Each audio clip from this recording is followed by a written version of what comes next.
right, we are here live on Nailing FX, the US session on the Trade with Your UFOs channel here on YouTube. My name is Andrew Han, and you can reach me at andrew@traddictiv.com. And if you are interested in, reaching out to me even more, you can go to www.tradewithufos.com/Andrew and sign up for a mailing list and communications about what we do at Trade with UFOs and the apps that we have available for folks who are interested in using it, as well as training, which I'll talk a little bit about later. But we are here on YouTube pretty much almost every day. Otherwise, you can catch us on FX Street. We have live shows going on there Tuesdays, Wednesdays, Thursdays, Fridays. So again, almost practically every day except Monday. And that's with my fellow coaches, Opa, Pedro, and Ronaldo. So head across FX Street if you'd like to see us there. Okay. But otherwise, yeah, we're here on YouTube. So September 8th, it's a Tuesday. It's day after Labor Day. And yeah, the markets were pretty quiet yesterday. You could just see the currency just flatline, basically. But then we got some moves today, that's for sure. A little bit of strength in the dollar, a bit of a sell-off in the pound, and much, a lot of stuff kind of going on today. So let's see, where do we start? So let's start with our disclaimers. So just take a few moments to read the disclaimer at the top there. It's kind of printing out. And as that's kind of going on,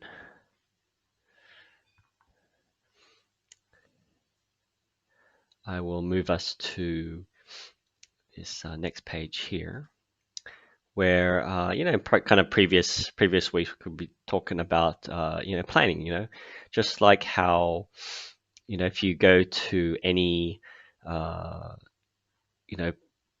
travel plans, although it's pretty hard to travel these days, you commonly have a plan, right? And so you look at the bigger picture, right? And you kind of say, well, I want to go to this part of the country or that part of the country. But then you also need to look at things a little closer, where at the ground level, you need to also understand, hey, well, how do I get from, the terminal, from the car park to the terminal to the, to the airplane, so you need to have a closer look, right, at things at various levels. And it's kind of the same with trading as well. We want to know, well, where is our origination? What's our destination? And then what if something happens, right? What if we want to go to this side or that side, right? And so we tend to plan things at a macro level, but also at a micro level. And so we're using our technology, the trading UFO, the auto UFOs. We're able to more clearly identify where price is coming from and where it's going to, and also what are the barriers that are in the way. And similar on the micro sort of level, where do we want to enter? Where do we want to exit? And again, what are those barriers that are in the way? And so, our technology is able to identify those entry points and exit points, and also where those those blockages are, right, for that price will come up against in order to move towards that bigger picture destination. And so we talk about order flow in the training that we do, and we go into a lot more detail about exactly what it is, that it's really just these flows of orders, whether they be buy orders or sell orders in the market.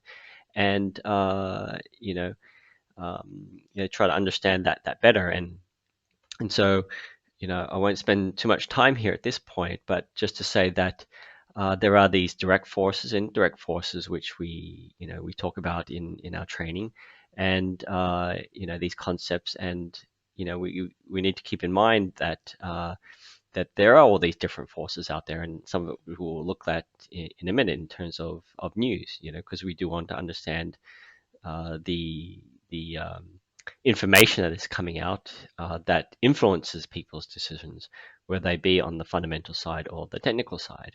But all of this, um, cannot occur, right? Trading cannot occur, or the movement of orders cannot occur unless the market is open, right?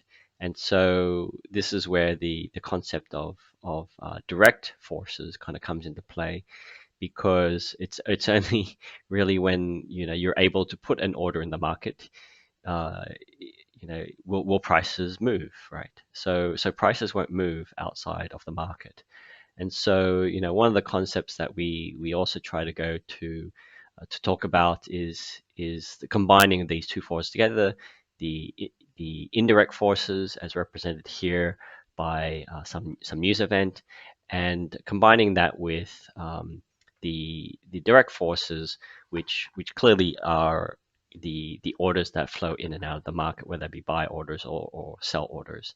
And so, one of the important things that we highlight at Trade with UFOs are these two concepts of direct force, indirect forces, and and then go into a lot more detail into how we make our decisions and combine that information to make a trading decision.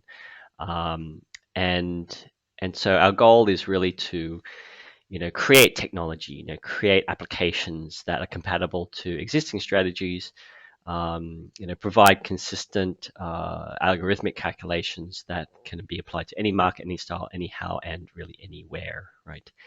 And so what I also want to spend a little bit of time on today is talking a little bit more about the particular indirect force, which commonly is often talked about in the market, which is support and resistance. That concept, and how if you're a follower of support and resistance, how does that uh, how can that particular concept or strategy, or component of a strategy be used along with what we do with auto UFOs, right? And so, commonly, when we talk about support, what pops into your mind is maybe a battlefield where you're fighting a battle, and you need support, and so you've got other people coming behind you, right, to support and fight, right? Or maybe when you talk about resistance, if you're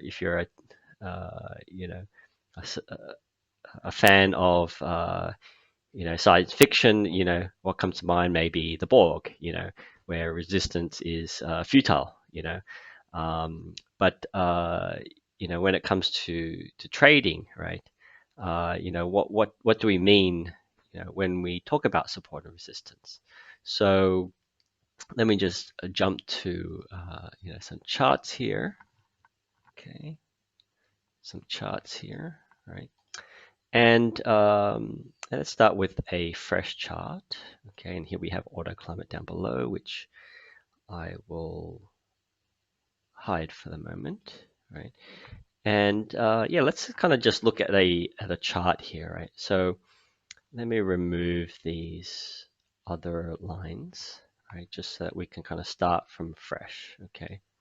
So if we look at any chart, right? And let me just jump up to a daily chart just to get rid of any sort of noise, right?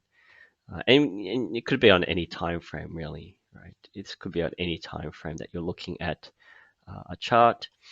And so when people talk about support and resistance, they're looking at those areas where price has been before and rebounded, right? And so often what what proponents will do would be to kind of look at some area where prices come before. So let's just say here on the Aussie dollar, and you're going to kind of draw a line here, right? So let me make it a little thicker, and let's make it a red one, okay? Or maybe it's a little bit too bright. Let's make it blue. Okay, let's make it blue here. All right, so this will be an area of what used to be resistance that is now support, right? So just zooming in a little bit. Oops, let's not do that. Zooming in.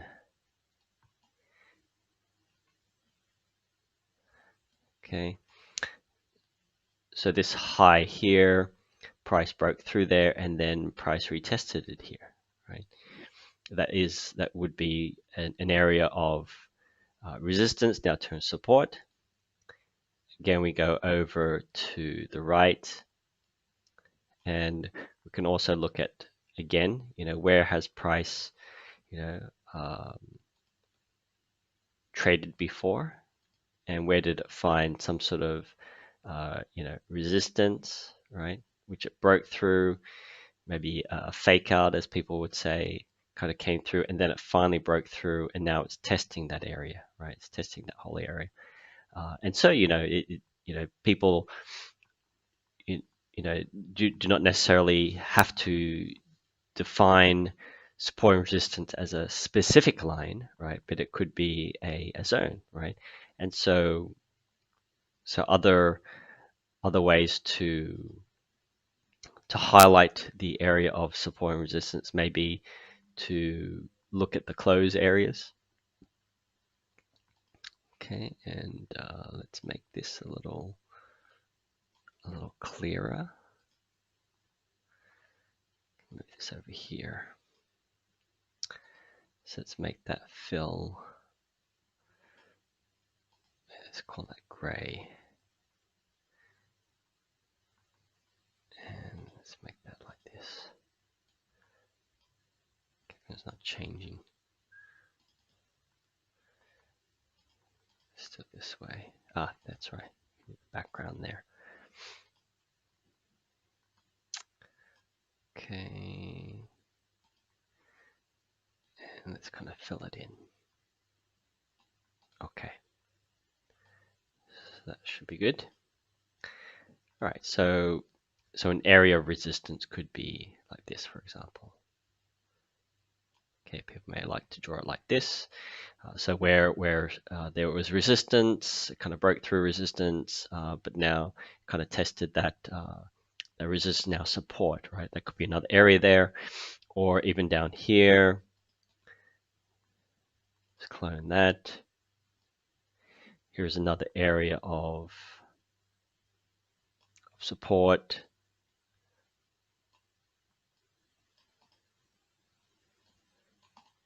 All right.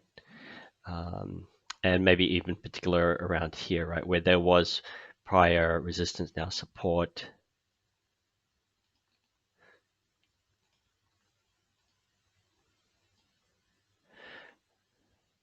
Okay. I might like to draw it like this. Okay. In many different ways, right? So this is what we would say is we would call that an indirect force, right?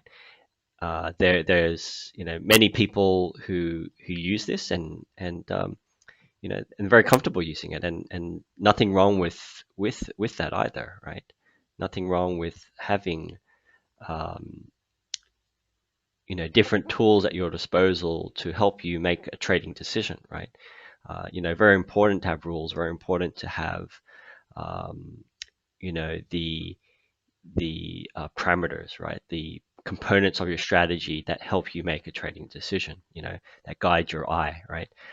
Also, to that point, having, even defining an uptrend, whether you use a trend line, right? You could use a trend line.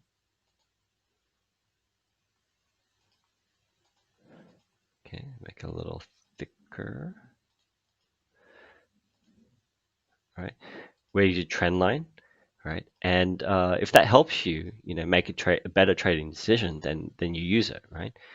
It's just that you don't want to have too many things, right? To kind of make your charts very messy, or to complicate a trading or to have conflicting decisions, right? So whether you use a moving average, you can easily use a moving average. You can use a trend line. Maybe you want to use both, right? It's fine, right? We have auto climate, right? We also use auto climate, and what that tells you is, if this is your time frame that you look at your big picture, right? You have your macro view of the market, then that's where we would apply the auto climate, to kind of tell us, is the climate conducive to buying, which would be the blue sapphire, circles, confirming that we have an up climate, and therefore we want to be focused on buying. Or do we have a down climate, right? Which is the red ruby, with a solid dot, confirmed down climate, right? And so we would want to be focused on selling, right? Now, can you combine that with support and resistance, right? Yes, you can, right? So you could say here, right, this is an area of prior resistance turns support. And so, is there an area that is higher up, right? That maybe is more an area of resistance, right? Um, where price had been before, right? Where you want to be, interested in selling, right? And so maybe what you would do is kind of look back all the way back here and see, are there areas of selling, right? So maybe up here, right? So you had interest in selling all the way back here, right, at this area, right? So here we had some price support, turn resistance, right? Resistance, right? Resistance, right? And so maybe that is now an area where you would be interested in underneath selling, right? And that you wouldn't expect price to move above that, right? So it's a valid analysis, right? So here, because prices has maybe tested this area a little bit too much, you may not be so much interested now, except to the point that, well, price traded through that area, and now maybe that is going to be an area of resistance in the future, right? So support is broken, price will trade back there as resistance, right? So whichever way you have been taught, right, to do your analysis, continue doing that, right? And so this is so then the question is, well, yeah, where does how can we, right, help improve your decision making with maybe a little bit more accuracy, right? Accuracy in terms of precision, right? In terms of risk management, So this is where, if we go down to a smaller time frame, right, where we are looking to identify areas where, if there is some sort of retracement, right, based on direct forces. Now we've got the indirect forces. You've done your analysis on your indirect forces using support and resistance. And now what we're interested in doing is, let's get a little bit more precise, in where some of those areas of interest are for selling, right? Where are those unfilled orders, right? Those sell orders in this case, because we are looking to go short, right? Where are those sell orders, likely to be, right? And so this is where we turn on our AutoUFOs. Okay, and what AutoUFOs does is identify 4 areas where there is, potentially selling interest. Okay, so maybe let me just start on the 4 hour first. Okay, just so we get a bigger sort of view of things. And let me just zoom in a little bit. Okay, so the red circles, okay, are the UFOs, right? And commonly the UFOs will be found within a band, right, a price range, right? And what we're able to do is maybe we can highlight those areas, right? So let me just repurpose these boxes here, okay? And maybe I'll get rid of the red border, okay, just so that we don't get too distracted. Right, and let me just clone that. And so we're able to identify areas where price has traded and hit these areas. Okay, one more.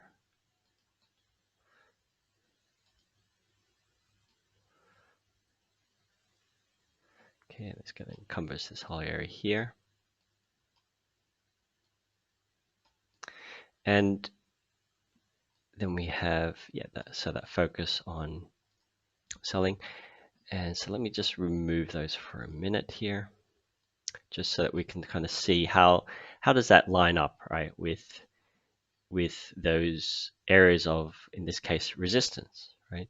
So what we've done here is we've identified that, hey, look, the area of resistance. Let me take away this so we don't get too confused here, right?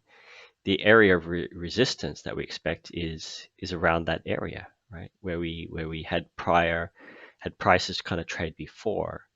Now we can, according to that UFO that we saw there. Let me turn it back on.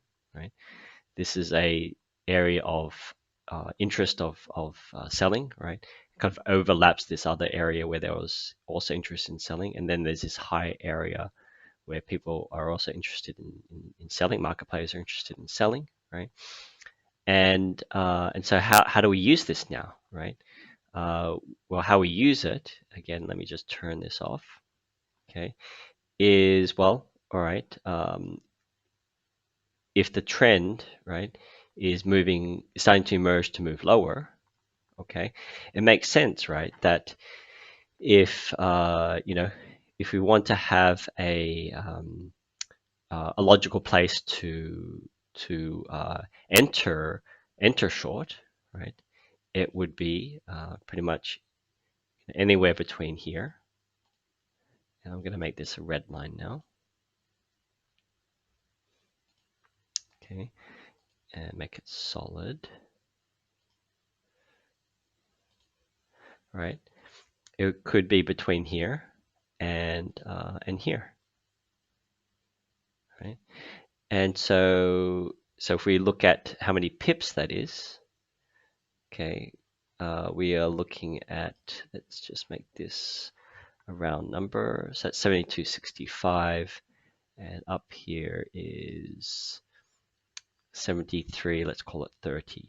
Okay, so 65 to bring it up to 73 is 35, right? Sorry, 35 plus 30, that's 65 pips. Okay, that's 65 pips. Now, just to some of you, hey, that could be a very wide range, right? Well, you just position size it, right? If your risk is $100, right, per trade, then there's nothing wrong with keeping that dollar risk the same, right? And you just change your position size from rather than being a um, 100,000 units, maybe it becomes uh, you know 50,000 units, because you need to keep your dollar risk the same, right? But you just reduce the number of units that uh, uh, you enter, right, into your order, right? But if you want to be, if you don't want to use this whole area, then you keep the stop here, right? So so which is at the top of the that UFO, right? So now your risk is, instead of being 60 odd, is just 35 pips, right? Oh, sorry, 45 pips, right? So, but again, I mean, it just means that your position size is different, but as long as you keep your risk the same, then it doesn't really matter, right? Now, does your risk and reward, to get your 1-to-1, does that change? Yes, it does, right? Because now price doesn't have to move, 65 pips, just has to move 45 pips in order to get your 1-to-1, or double that for your 2-to-1, right? But you know, uh, it's either you accept the you know the risk parameters for what they are, right? So the auto UFO is basically telling you that, hey, look, there's interest in selling between these two prices, which overlap, right? So it almost makes sense to combine those two areas for where there's potential, sell orders, and yes, therefore your risk and reward target, it needs to move further, right? But hey, that's just part and part of the understanding what the market is how it's structured, and the opportunity that is giving you, right? So this is the important thing, I think, that an important part of the understanding how to use the auto UFOs, right? Which basically is a very objective, algorithm, right? It's telling you that, hey, look, these are the areas which it identifies on this particular time frame where those unfilled orders are, where those direct forces are, right? And so here, what you would then do is say, all right, if I'm going to go short here, let's just take a real life example, right? Life, real life in the sense of, with an example here of how we can make sure we adjust our risk, right? Is that, yeah, if your stop is, at 73 30, right?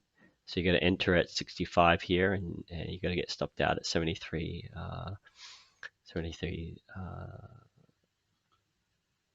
30.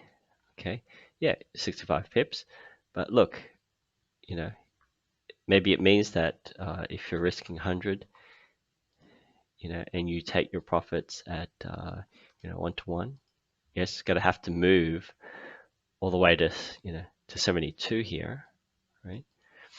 Um, but it's just your position size that changes, right? You can just round that down 15, right? Um, that's all that's going to mean, right? So you can do that, right? And let's just for demonstration purpose as well, right?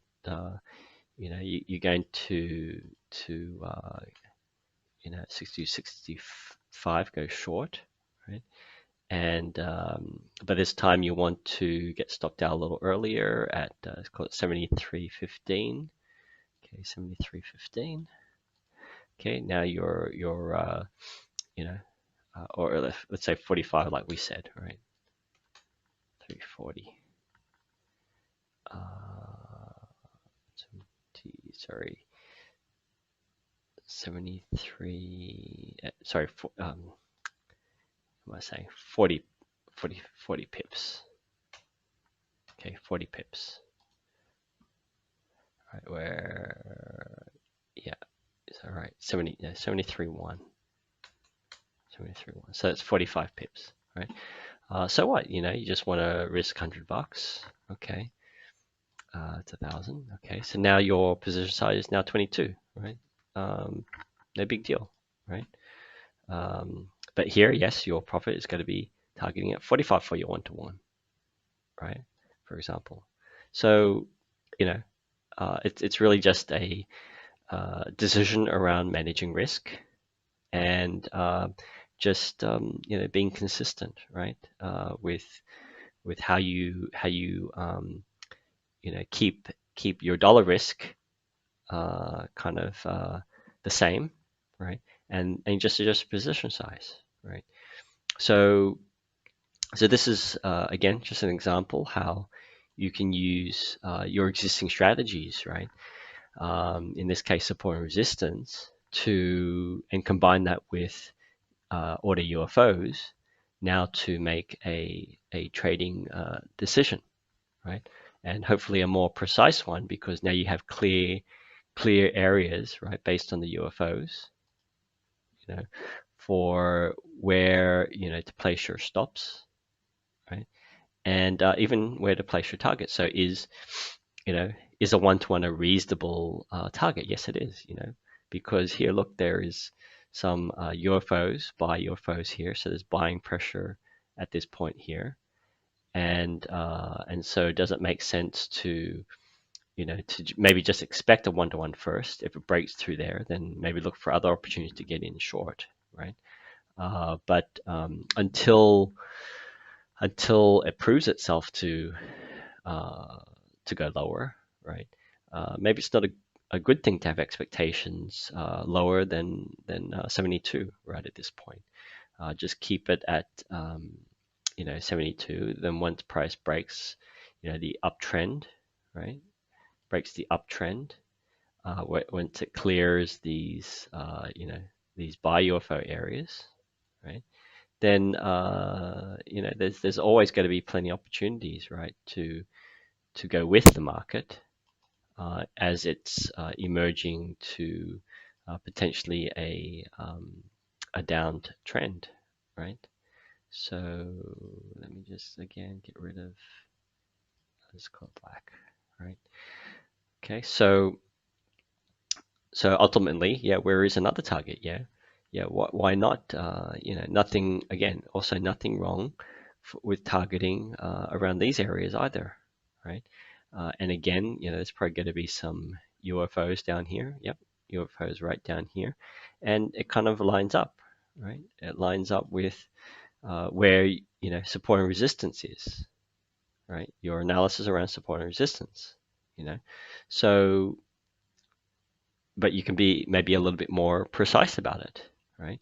So rather than this area up here to take, your profits, or even to make an entry if you decide that you want to go counter trend, right? Yeah, why not just manage your trade down to this level, right? Down here, because logically, this is but the buy unfilled orders is what's going to move the market higher, right? So this is where Auto UFOs is identifying an area where there are buy orders, right? So why have your expectations, lower than that if at first, all of these unfilled orders, whatever is there, right, needs to be absorbed or removed, right? Uh, Orders don't have to be filled. Market players don't have to keep their orders there if they don't want to. They can remove them if they want, right? They may remove them if they start to see, hey, there's a lot of selling pressure coming in.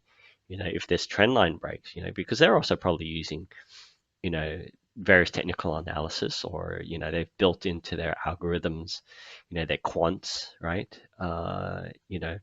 Parameters that is maybe even drawing, right, these trend lines. Who knows, right? There's a lot of sophisticated uh, you know technology out there these days. A lot of people who are programming, stuff like us, right? I mean, that's what we do at Trade with UFOs. We created these apps, right, because we recognize that, hey, we need an edge. you know if the big players are using technology, right, for trade execution, and also for trade analysis, then hey, we've got to at least have something to our advantage, right?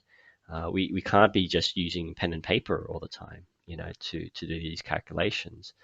We can't be, spending a lot of time identifying these errors on field orders when there's technology available to us that makes it 1,000 times quicker to do it. And so that's the value of using technology. That's why we spend money on technology, is because it's supposed to make our life easier.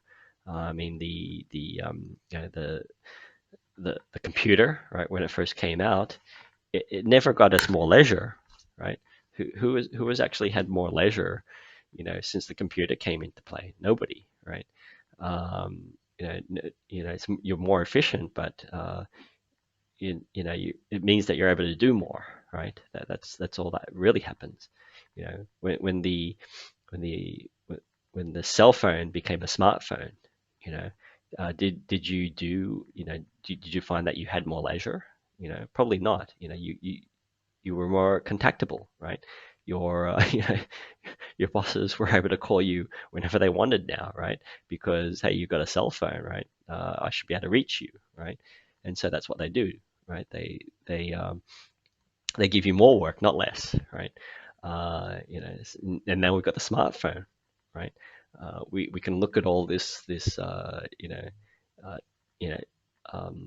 access information, that is probably more powerful on just your smartphone than your computer that that maybe some of you had like even 10 years ago, right? Let alone 20 years ago.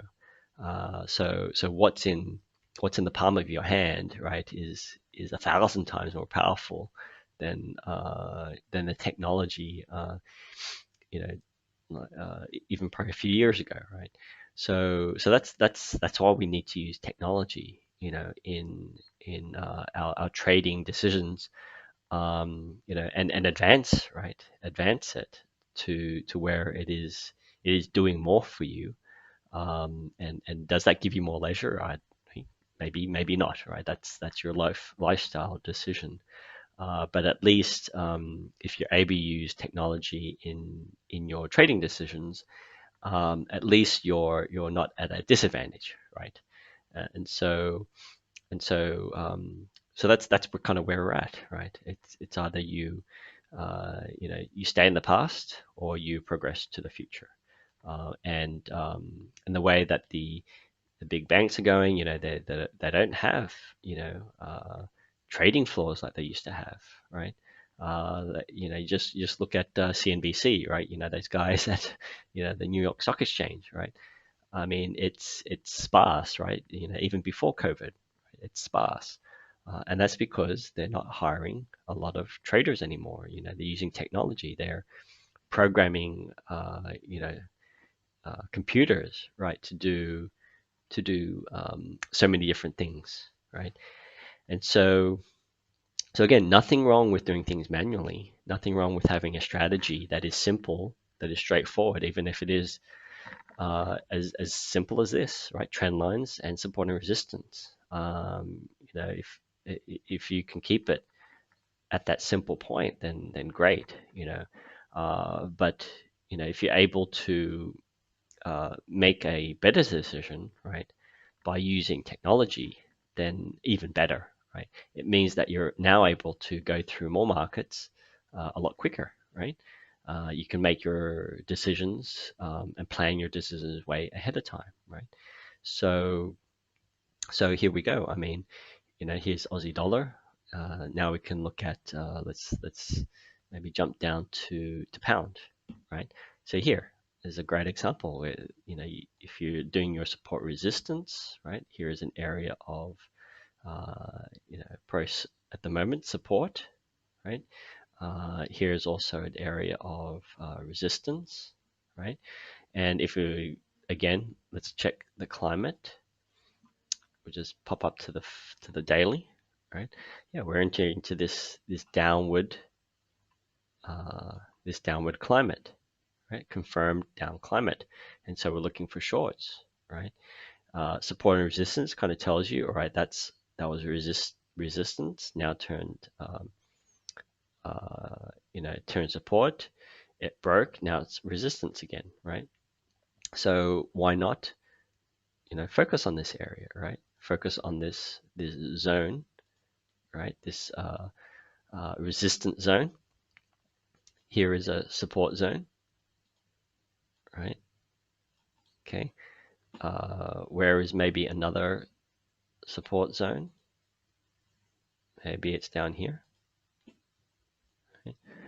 Or maybe like that. Okay. And we can just put a couple lines here. And then as we go down to the time frame that we are interested in trading, okay, identifying where we're going to enter and exit the market, right? Then this is where we can turn on our auto UFOs, okay, and it'll help us identify, okay, well, where is their interest in selling and where is the interest in buying? Actually, the interest in selling is higher up here, okay, but how does that gel with the support and resistance, right? It doesn't align it on this time frame, right? At those areas that we would be interested in seeing there to be some sort of support. Although down here, okay, we do see support coming in down here, right? Two areas around the area that we were interested, right, in looking for support. Not that we're necessarily going to trade that area, but we're just identifying areas, right? But in order to get to that area, we would need to go through these areas of buy orders. Okay. All right. So what about if we went to a 1 hour? Okay. Then how does that help us see things a little clearer? So it looks like there's a lot of cell UFOs here that that price would need to get through in order to get back up to this area of resistance, right? And with ultimately this clearer area of resistance up the top here. Okay, so but for the moment, if we're going to go short, probably looking for this area here on the pound, and so prices would need to rebound up to here. But in the meantime, can prices go lower? Yes, they can. And we're probably looking down at this area here. Okay, so the other two UFOs were on the 4 hour, we're down here, and we have a more of a micro one at on the 1 hour time frame here. And it looks like we are looking for an additional cell UFO here. So I'm just going to remove this line so it's a little clearer. Okay. So if you want to do a breakout, if you're into breakouts, you could break out below, this what's this area here, 13016. But your expectation will only be for it to get to 129.65, right? So that's still like a one-to-one. But for it to go any lower, that there's these other areas of buying in the way, right? So you'd expect price to kind of slow down its move lower unless it's able to really chew through these areas here, right? So this is how we would combine forces, right? The support and resistance, okay, identifying support and resistance, identifying the areas at which we would expect price to where price had rebounded in the past, right? And but then also adjusted expectations, right? Using the auto UFOs, right? to say that, hey, look, you know, even though we have support and resistance, you know, all the way down here, okay, in order to get all the way down here, that it needs to get through these buy UFOs, right? So maybe my expectation, you know, if I'm going to go short, is to kind of keep targets, you know, above 129.70, right? It'd be good if price came up to this area, right? Let's call it 31.30, um, or if we're into breakouts, right? Then you break out from 30.20, but you'd only expect price to kind of kind of stop, right, at one, let's call it 120.29.70, right? So this is kind of how you can plan your trades. You can set them up in you know, ahead of time, um, and you know, still use your existing analysis, right? Um, and use technology to enhance your planning, right? Right. So